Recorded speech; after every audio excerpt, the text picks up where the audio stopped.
Welcome into a post-state championship week edition of the Varsity Podcast here on a Monday. Sponge Franklin, Justin Barney, man, we have got a lot of ground to cover. It was a good week in Miami for area teams. We both said 2 state championships. Well, we got one, and we're going to talk about reigns heavily on this podcast. First, we're talking about bowls. 52-28 loss to Cardinal Mooney. I didn't see that happening like that, but really the bowls issue this season in spots was that defense was a little shaky. Yep. Right? In games against Baldwin, in games against St. Augustine, and it came back to bite them. 52-28. The Cougars scored the ball 8 times, 8 touchdowns. Yeah. Unreal performance by Cardinal Mooney. They were the real deal. They were the real deal. Like I said, we talked about it. These teams felt like mirror images of each other. They both scored a lot of points this year. They both had big-time backs that rushed over like 2,500 yards and a lot of touchdowns. So those were the same. They both threw for about 3,000 yards. They both had some dynamic receivers. It's just Cardinal Mooney did whatever they wanted, whenever they wanted. And like you say, Bowles' biggest problem that I figured it'd be a shootout, and that's what the game was geared towards. It's just Bowles didn't join the shootout. Yeah, Bowles didn't come to the party. Naeem Burrows, great game for him, 3 touchdowns in his final game. Xander Edwards, I thought Xander played well, didn't get the end zone. The Bowles defense that game just got absolutely wrecked. Disappointing showing for that defense because I really thought they had turned the corner. Cardinal Mooney is good. I mean, when I talked to Matt Toblin before the game, before going down there, he said they're really, really good. They've got guys all over, tons of guys in the backfield all the time. And as good as Bowles' offensive line was all this season, Cardinal Mooney really stopped things at 1-2 yards past the line of scrimmage. I think Cardinal Mooney's offense averaged like 8 point something per play. Yeah. Almost a first down a play. That's crazy. You're not stopping anybody when that happens because you're setting yourself up for just success all the time. And when you're playing, I think also, too, in a game like that, you get rolling, too. Yeah. And you're just in a rhythm, and then everything's working. It's almost like you just need some sort of big play or flip play. Like I know they went for the, then you have to revert to like, fake punts to get touchdowns and scores. That's when you know you're in trouble. Yeah. When you're not able to execute how you want to execute offensively. Bowles wasn't able to do what Mooney was able to do of just like, doing whatever they wanted. And that ultimately was the crusher. Yeah, and I thought Bowles' best play of the game was a jump pass from Xander Edwards to Corbin Fordham. That would have been a touchdown. A great play call, great execution. Corbin was wide open, but it got wiped out by penalty. So disappointing. That was a huge play. Could have pulled Bowles ahead of Cardinal Mooney at that point, but put them within 1 score of Cardinal Mooney at that point. But just a disappointing showing by Bowles' defense in that game. But great season for Bowles, 13-2. Xander Edwards was unbelievable. Naeem was good. Simeon was good. Really good season. The offensive line was really good. They just like to have that one back on defense because they just didn't have any answers for them. I mean, that pass rush with Asher Giddo couldn't get home to Mooney. So just nothing really worked at all for that Bowles defense. So good season for Matt Toblin and the staff over there, 13-2. They'll just have to wait for a state champ. Bowles has been to 7 state championship games since his last one in 2011, and they've lost all 7. 4 of those were under Corky and 3 under Matt Toblin. So we'll see if they can get it back. I know that one hurt the other night because they felt like this was their year. A lot of seniors on this team. So you could kind of feel that after that game the other night when it was really setting in. Corbin Fordham and Simeon and Naeem Burrows were waiting. We had interviewed Simeon Caldwell, and they're waiting kind of a little bit out from the tunnel and wait for him to walk over, and those guys embraced, and really poignant to see because it was the end of an era. Those guys have played together for all their time in high school. So you can only have one winner and one loser, but I thought that was a poignant moment and reminded me a little bit of a few years ago when Bowles played at Cocoa and Cade Frew and Jack Pyburn were sitting on the field together after the game, and you kind of realize that it's the end of the one chapter. It's crazy to think, like we were talking about Naeem as a freshman coming on the scene, he was going to be a terror, and he's out of here. Cardinal Mooney beat Cocoa 40-0. Yeah, I know. Last week or 2 weeks ago. So great season for Bowles, just did not happen. But the big one did happen. You and I projected it and called it here right last week. I think I said 28-26, and it turned out to be a 1-point game. Yeah. Really, really good game. Range 23. Yeah, awesome Northwestern 22. Epic game. I didn't go back down. I stayed in the office to kind of handle our social media and stuff with Alessandra and Jamal and Kyle and Chris Will and Amber Milton and Elijah Morris went down there for us. We had more content than any other station around in Jacksonville, so we're just cranking out the content, and well-deserved, because Rain's 4th state championship in school history. They did it against a Giant, and they did it against a team that absolutely took the belt to them last year, 41-0 last year. And I said it with you before. It reminded me, going into this game, of Duran Wiley. So when Duran Wiley went down to his first state championship game in 2015, they played Miami Booker T. Washington in Camping World Stadium. Rains led in that game, like 23-19, 23-21 going into the fourth quarter. Northwestern won 43-23. Yeah, Booker T. Yeah. Booker T wrapped up like 4 touchdowns. I remember that fourth quarter, like, because we went to that game because we were down there, and we were thinking Rains is going to get this win. They're playing really well. They had the lead. And like you say, it was just Booker T just blazing in that fourth quarter, man. It was an epic collapse by Rains. And I was at that game talking to Wiley on the field after the game. It hurt. That hurt him. Yeah. And what Wiley did as a coach, and I covered just about every Rains Bowls game. I went there in 2011 when Rains beat Bowls to end that like 13-year district winning streak. But covered every other Rains Bowls game from 2012 onward.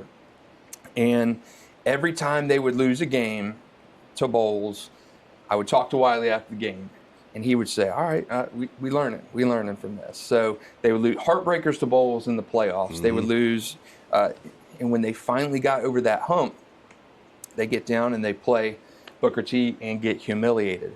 The next year they come back, and they're like, yeah, we're going to get back there. Bowls kills them in the regional semis or something, 60-20. And Wiley, I remember talking to Wiley after that game, he just kind of laughed. He's like, nothing went right. Nothing went right. But we're going to come back. We're going to learn from this. And when they did, they get back in 2017 to the state championship game.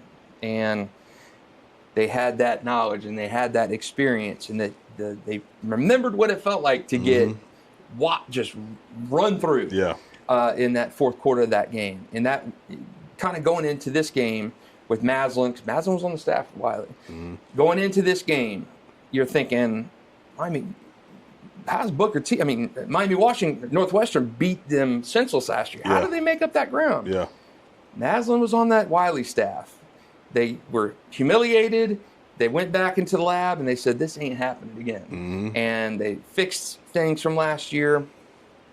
They have unbelievable senior leadership on that team. Yeah. But Masline's path followed that same path Wiley did. You're going to beat me once, but I'm coming back with the gloves off next time, a lot more knowledge, and I'm going to do things right. And you sensed a more veteran coaching staff, a wiser, more mature coaching staff. You sensed hungrier players, and that was truly the difference. And I thought just from start to finish, the first half, Rains was great to be able to stay in that game. You could have probably been down realistically. Yeah, they were 2 scores, 3 scores in that first half. They played with major fire with all those red zone stops, which was huge. Defensive played out of their mind. Yes. They were major bend but don't break. Yep. Northwestern was moving the ball up and down the field in between the 20s. Yep. As soon as they got down there in that red area, the defense clamped down, held them to field goals, and like you say, when you do that, you're almost playing with fire because Rains was turning it over a little bit. They weren't really getting their footing on offense, so it's kind of like, all right, you don't want this thing to all of a sudden snowball. And that's what happened last year. Exactly. The first half, the offense wasn't clicking, and it snowballed really quickly to where you felt like it was over at halftime. Yeah, the defense played such a great game to kind of just hold the game at bay in a sense. Yep. To where it's like, all right, let's reassess at halftime. Like, look, we took this team's best punch. They couldn't get in the end zone. We held them out. We had some big key plays to stop them in that red. And, so now you're like, okay, we can play with these guys. Now, once you get to halftime, and that's the setting, that you got a whole second half to basically turn on what you need to turn on. Make your adjustments, do what you need to do. And that's what they did. And they continue to play great defensively as well.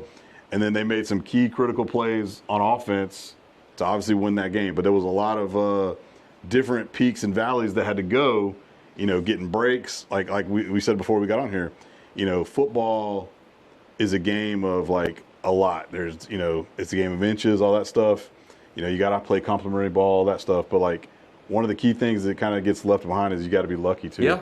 And when the football gods are shining on you, and you get some breaks, that's when you know things are going your way. Yeah. And Reigns got a lot of breaks, and they went their way, and they took advantage of all of them. Hey, they've been on the other side and not getting the breaks before. The football gods are unkind sometimes, man. So, I couldn't believe that after they hit the bomb to take the lead with like 2 minutes, they weren't going to go for two. Yeah. Like that made zero sense to me. Then you have that whole sequence of plays where you get the roughing and then the other penalty, and then they decide to go for two. That stop right there was huge. Yeah, you're right. Because then all of a sudden you're thinking, this thing can go to overtime. Yeah. But like just a pivotal play like that, was just like key. But hats off to, like I say, Reigns' defense, man. The turnover pick 6 was huge to get things kind of going. And that almost backfired. Dude, I'm telling you, I texted you. I was like, I'm mad at 20. Turn around and make sure you get your block, man. Yeah. Like, Janine was like, hey, there's a guy, like, help me out here. They were all celebrating, and he gets cut, fumbles the ball, they recover in the end zone. But that could have been a huge. That would have been a backbreaker. Touchback, going the other way. So like just simple things like that. And you're talking football gods right there. Yeah, you had totally. your guy. Right there, same thing. I mean, Sharif Jackson on that play, Northwestern was going into the end zone. Great play. He hits the guy, jars the ball loose, ball pops around. Yeah. Northwestern's right there, could have got recovered a touchdown. And Sharif ends up recovering the fumble right there. And again, another huge play. Unbelievable play by that defense. Defense played the game of their lives. Jatarius Brown, Agent Zero, we've talked about him. Dude, I know we interviewed him after the game, and he was like, I watch film. You could tell when you go back and watch that he looked at however their alignment had to have been, and he's like, this got to be this like screenplay.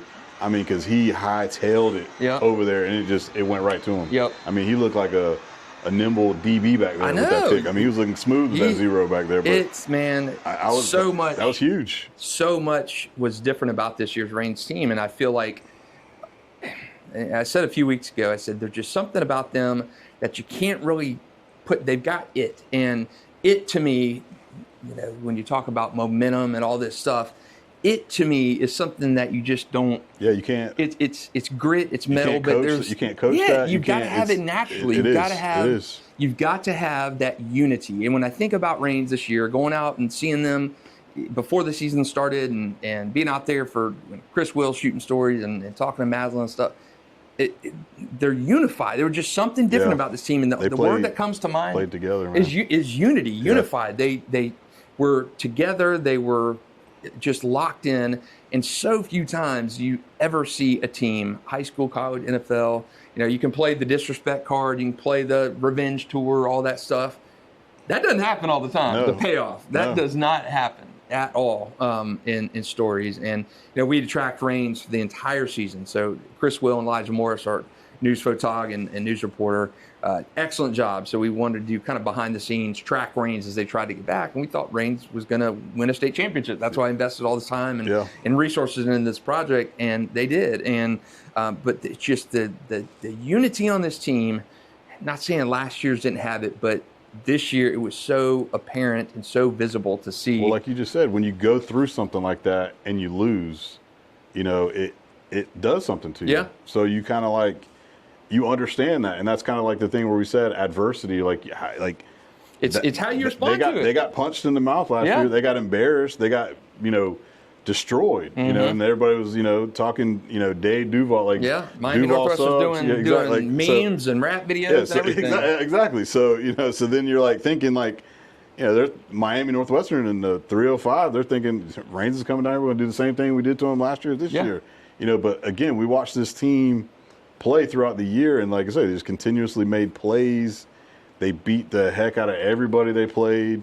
And like I say, they just, even thinking back to after that turnover, I want to say it was like a 3rd and 10 or 3rd and long, and TJ hit Zion Green where he did the flip catch. Yeah. It's you make plays like that where it's an unbelievable play.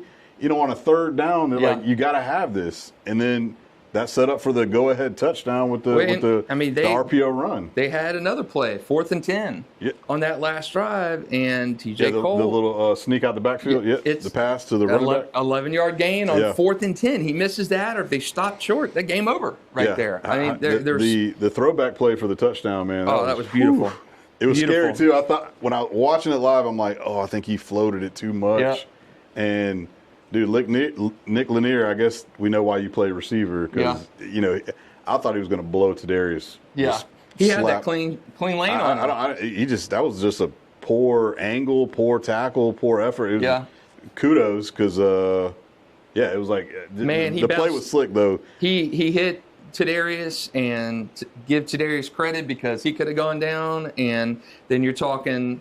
I mean, maybe Reigns doesn't score in that situation, but they're at the 3-yard line with like 10 seconds. Yeah, that tackler in the biggest game of the season, biggest game in any of their careers, and barreled over a defender, and a few yards down the field in the end zone, and to get in the end zone, it just what a remarkable game. I mean, unbelievable game. Yeah, well, like we said, this is one of those things of like you're in the game, so adversity is going to hit whatever. Like we said, like. Who cares what adversity you didn't face in the regular season and who you played with the schedule and all that we'll get into. But, when Lanier hit the bomb, I was like, man. After Reigns goes I was like, Reigns just took the lead. They got all the mo. Like, there's 2 minutes left in this ball game. Defense has been playing out of their mind. They'll just continue doing what they're doing. They'll shut this thing down. They'll win this thing, and it'll be over with. And when they hit that thing over the top and they blurred, hear the crowd. I was like, oh my God. I was like, dang, these guys are going to lose. I was like, these guys are going to lose right now. I was like, but the great part about it is they said they willed themselves over and said, we're going to go on this drive. Yep. And that's where you talk about playing for each other, playing for your brother. Yep. TJ was cool, calm, and collect. Nothing, he's played how he is all year. Yeah. He didn't have his best game. He made a lot of good plays. He got themselves in some good plays, but he stayed even keel, and that's how he's kind of been. And that they went right down the field and they made it happen, man. And after the game, Masline and TJ were both said, how TJ went to Masline weeks ago and said, "Do you think I'll get my moment this year? Do you think I'll get the moment where I got to put my team on the back and do it because I just haven't had that opportunity. I haven't needed to." And 160 to nothing every week. Yeah. So when you get in that moment, and we're going to talk about schedule in a minute. When you get in that moment, when you've not had to do that all season long, right? Because you've been on the bench in the second half of games, because it's a running clock and you're getting backups in. How are you going to respond? And Reigns responded. I mean, TJ Cole is cool, just cool as a cucumber back there. Yeah, totally. And we talked all season long about Reigns scheduling. So, I've seen the Reigns people say, "Oh, we don't play anybody," blah blah blah. So there was no doubt if Reigns was good. Right. Zero That's doubt. what I'm saying. We never said anything about Reigns not being good or anything like that at all. But we've said time and again, it is difficult to tell how good Reigns is by the schedule you're playing. Yeah. Sandalwood, 1-9. Trinity Christian, terrible start, good finish. Lake Mary, get to that Lake Mary in a minute. Heck of a win. And we said that was a great win. Yeah, great win. 51-3, Lake Mary, unbelievable state champ. We'll talk about that in a second. Riverside, 2-8. Rebolt, 1-9. Madison County, 6-6. Yeah. Creekside, 4-7. Yulee, a deceptive 8-3. Yeah, totally. Atlantic Coast, 4-6. So your gateway competition: Sandalwood, Riverside, Rebolt, and Atlantic Coast. Dogs teams. No winning records among those guys. Yep. So about almost 40% of your schedule is just not good teams. Yeah. So what you and I have said all season long, from the first podcast to now, is Reigns could be as good as these scores indicate, but we just don't know when you're playing that. So you go out and blast Lake Mary. At the time, it was week 3. We were like, man, that both put us on like alert. Like, So Reigns is darn good. So when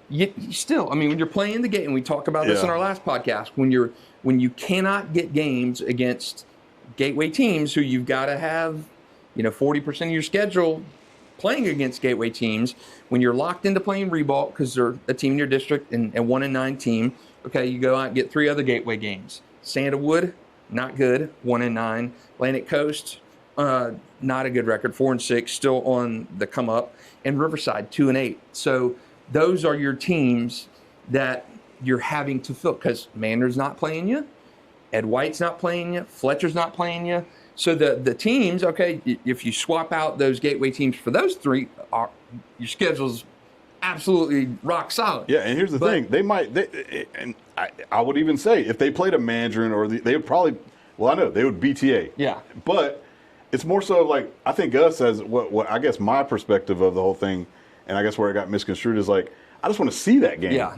I want to watch that game. Yeah, and if you put BTA to St. Augustine or Bowles, that's what I want to see. Yeah, I would rather watch that. And here's the thing: you guys probably would. Yeah, they would. So, but it's more so of just us being selfish of wanting to see that, and versus watching them beat Sandalwood 77-0. Yeah, it's again, you're required to play gateway games due to the conference regulations.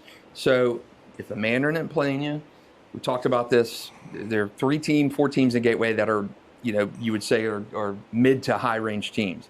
When none of those teams play you, you're locked into playing the lower tier of gateway games. And we talked about this last week. The gateway is so bad once you get past that's what those it boiled down to. Is we talked about teams. Jacksonville. There's like 5 good teams. So you're punished by having to play gateway games. Virtually, I think Reigns would get more out of playing other teams, a Nice or whoever it is, teams other than those gateway teams. If Mandarin's not playing you, if again Fletcher, Ed White, those teams aren't playing you, and you're required to hit that quota, then you're doing what you're doing. So you can't fault them for that because that's the same thing as a district. You got to play Ribault. Ribault's bad, but still your rival. So you're required to do that. Like we've said, the Central game got canceled. That was huge. That sucked. Central got canceled. I wanted to watch that. I wanted to see that. And guess what? The way you guys played all season, you probably would have won that game. And then that would have been an out the gate instant statement. But it didn't happen. So it's like we didn't get a chance to see that. Yep. And so your first real statement game was when you blasted Lake Mary. Yep. Which, at the time we're like, that's early in the season, and then you kind of out of sight, out of mind a little bit. We're not watching Lake Mary games. But they steadily, got going, and they ended up being the state champs. Yeah, in an that's a heck of a win. That's a great unbelievable win. game. So Lake Mary won on a Hail Mary against Vero Beach the night after Reigns. Vero Beach just gagged that game away. My gosh, I was going to have to answer that question for a while. But Lake Mary wins on a Hail Mary pass to beat Vero Beach. Hail Mary plus the PAT. Got to give the kicker a shout out for there to win that game 28-27. Unbelievable game. So yes. 7A isn't as deep as the 6A. That's what. So I got into an argument with a buddy, he's always like, they used to always bag Trinity, bag us. They'd be like, you playing a little 1A, blah blah, little church school league and all that stuff. I'm like, all right, that's how it started. And then as we moved up to at least 2 and 3A, but V-Man always scheduled up, man. Yeah. That's again, we talked about schedule wise because you want to play in these games to get you ready, so you kind of see where's my moment? We're getting beat. We're down 14 in the fourth quarter. What do we do to get some stops to win the game? So you kind of can feel that instead of just feeling it in the moment of the state championship game where Reigns made it happen. But that's the thing of the classification thing of I play in 8A, so we're the greatest. It does not. When you look at classification, biggest classification, sure. You got more people in your school. You got bigger enrollments. But man, you look at 6A. Yeah. Whoo, man. You put Aquinas in there. Yeah, that's what I'm saying. St. Thomas Aquinas is clearly the best team in the state. Yeah. And Cardinal Mooney, 2A. Cardinal Mooney would have that's what I'm saying. Cardinal Mooney would have beat Lake Mary just like Reigns did. That's where we talk about this open division style thing.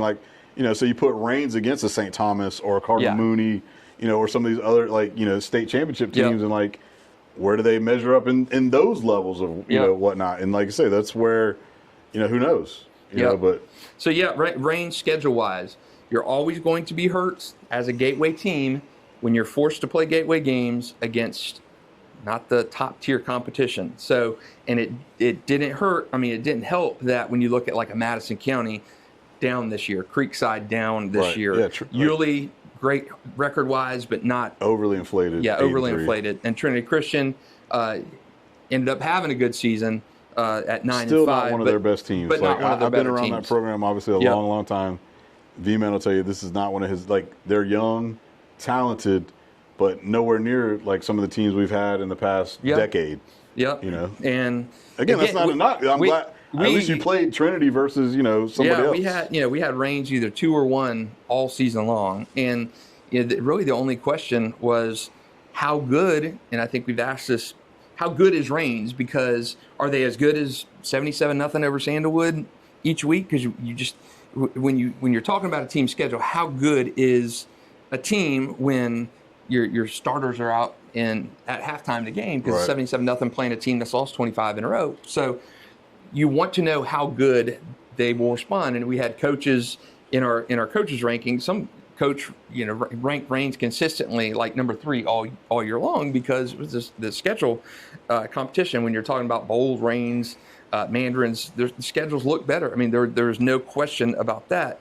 How would Reigns respond once it got into, like last year, Saratoga Booker? That was its most difficult moment of the year. Right. They got slugged in the mouth. They had to answer and kind of a rise in that moment. How would they respond? They did. Mm-hmm. This was a bigger question to me. Yeah. How would Reigns respond when it's been clocking people all season long? Right. When you get into that moment against Miami Northwestern in Northwestern's backyard. Now you're playing the big dogs. And how are you going to do it? A team that beat you 41-0 last year, going to have 10,000 fans in the stadium.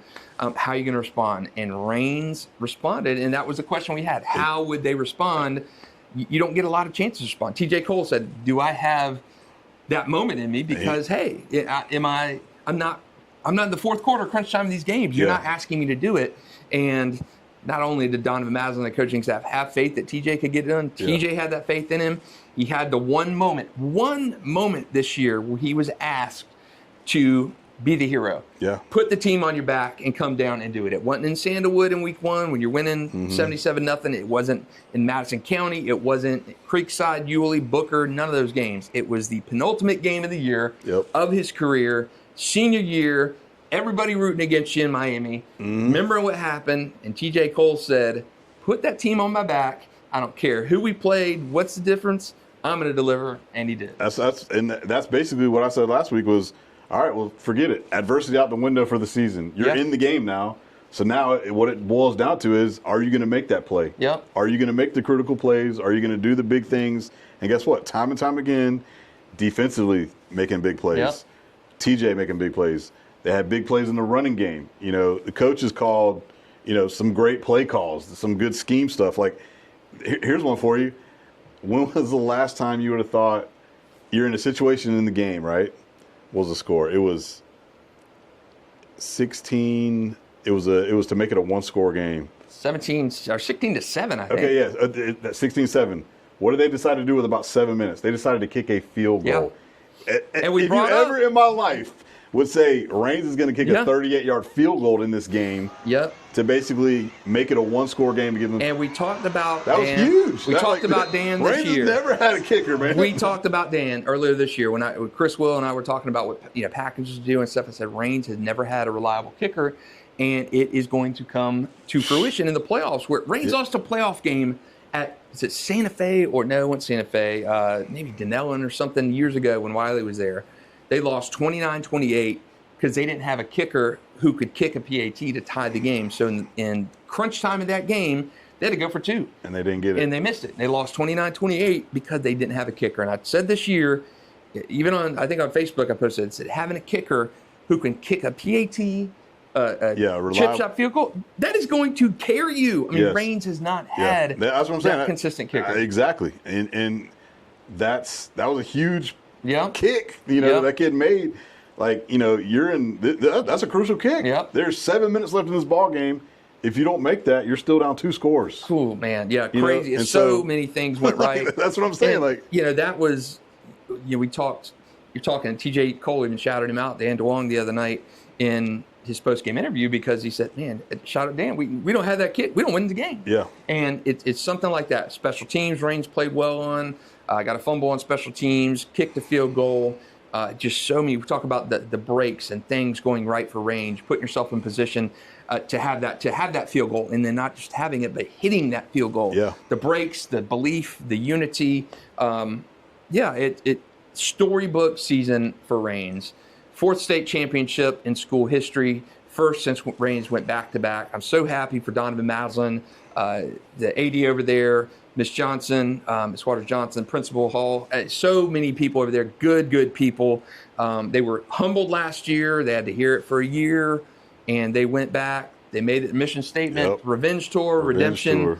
And hey, no Shout hard out. feelings. We're talking just statistically on the schedule, but people. I think people took offense to us calling out the schedule. Schedule is what it is. It's still not, the regular season schedule still wasn't that impressive. Again, the Lake Mary win, absolutely pristine, silver sterling after Lake Mary won that state championship. But hey, if teams don't want to play you, and you got to take the 4th tier of the gateway to play those conference quota games, that's just what it is. That's just what it is, and you can't do what you do. This is what we always say. You can't control who you're playing. So if you're playing trash, you beat trash. Yeah. You just push it to the side, get on with it, dominate, and do what you do in a game which you're far inferior to the team. Is like you beat them 70-0. Yeah, and they did. I mean, they went through that schedule like a hot knife through butter. You think about like the Bishop Kenny game, right? Like Bishop Kenny had a great season, but they don't belong on the same field with Reigns. Yeah. And so what did Reigns do? They did exactly what you do to a team that doesn't belong with you. Yeah, and you they did that and blow them out. You did that. You did that all season long. And again, like I said, you said when you're blasting teams 70-0, are you really that good, or is it really that just inferior competition? And I think Reigns was really that good. Now again, Sandalwood shouldn't be on their schedule, but if Mandar's not going to play, hey, that's what I'm saying. That's when you get.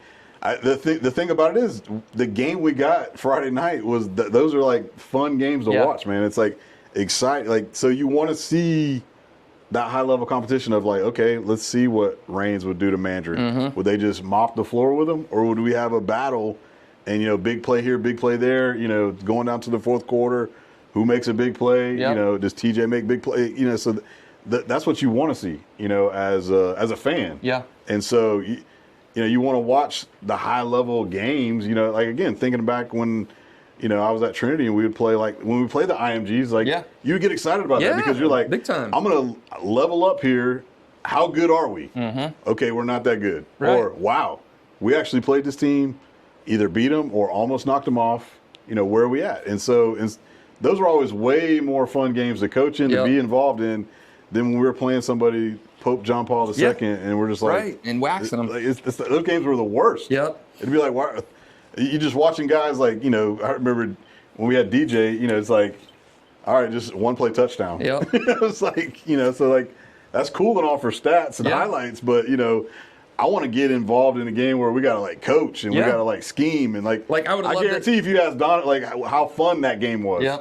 Like it was nerve wracking. You got to make all the calls. You got to, those are fun games. Yes. Just for everyone. Yeah, it challenged you too. And in the end, it didn't matter that Reigns played Sandalwood, Riverside, Creekside, Atlantic Coast. It didn't matter because they were that good. Yeah. But yeah, would you like to see those sexier matchups during the season? Absolutely. Totally. IMG Mandarin type of games, the Bradford Mandarins, those move the needle. Uh-huh. So yeah, it's you got to love and respect and appreciate what Reigns did this season. When there's a good football team, state championship type football team in town, I just think it brings so much together, and especially at Reigns, so much history and tradition down at that school, 3663 Reigns Avenue. The Vikings. And shout out to, I mentioned this on Facebook the other night, Donovan Masline and coaching staff just worked 6 additional weeks for $0. $0. They're one of the counties. We have 10 counties in our coverage area. Love of the game, man. And only 3 of them pay for playoffs. I think Bradford, Union, and St. John's. Donovan Masline and his staff, I wish you could get a pay raise because you deserve it.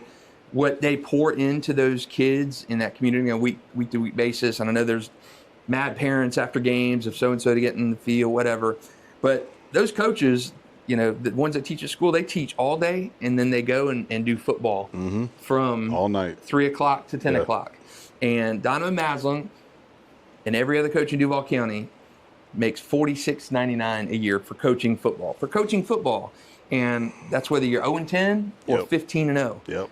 Need to do something about that, because Donovan, Pullen's over there, all those guys do such a remarkable job coaching, shaping, mentoring the youth over there, and getting those guys to believe in sports is the best dropout prevention in high school that you have for students. And they do such a good job. It would be so good to see those guys be paid a little bit more than what they're worth. And I know Range values Donovan and all those coaches there, but man, we just got to shine a light on that, because they deserve to be paid, man. Would you work 6 weeks for free? That's what I'm saying. I've done it before, so. Yeah, it's not fun. It's because you love the game so much, and you love the kids, and you love those players, and you just pour into it. And that's where it's at. That's if you're in this business in the state of Florida, it's for that reason. Yeah. It's not for money and glory and all that other. Like it's because you truly just love the game. You love impacting kids, and shout out to all the coaches who are doing that, man. And like I say, job well done for those coaches for sacrificing their families, their friends during that extra 6 weeks of football. Remember, 5 playoff games, and they had that bye week where you're still practicing. Yep. 6 weeks of work on the football field and practice and film rooms and everything, recruiting stuff for $0. Excellent job for you guys. Everybody appreciates the sacrifice you make, and hopefully that'll change in the future. Man, Sponge, it has been fun. We'll try and do this as we get into the new year as well. I know we'll have another podcast here coming up. We wanted to recap state championship week. Yeah. What an exciting week for not only Range, but North Florida football as a whole. Just remarkable to cover a state championship team, and that's now 4 for Range. 97 with Welton Coffee. You have the 2 in 17 and 18 with Duran Wiley. And now Donovan Masline, Range alum, who was a coordinator on the state championships before, gets his own state championship with a class of football players. They did it from week 1 onward to week 16. The Range Vikings get it done. 14-0, a perfect season for the Range Vikings. And man, take a bow for you guys. Good job, fellas. Good job. Great season. Been fun talking about you each week. We'll keep on trying to do it. He's Sponge Franklin. I'm Justin Barney. Thanks for listening and watching all season.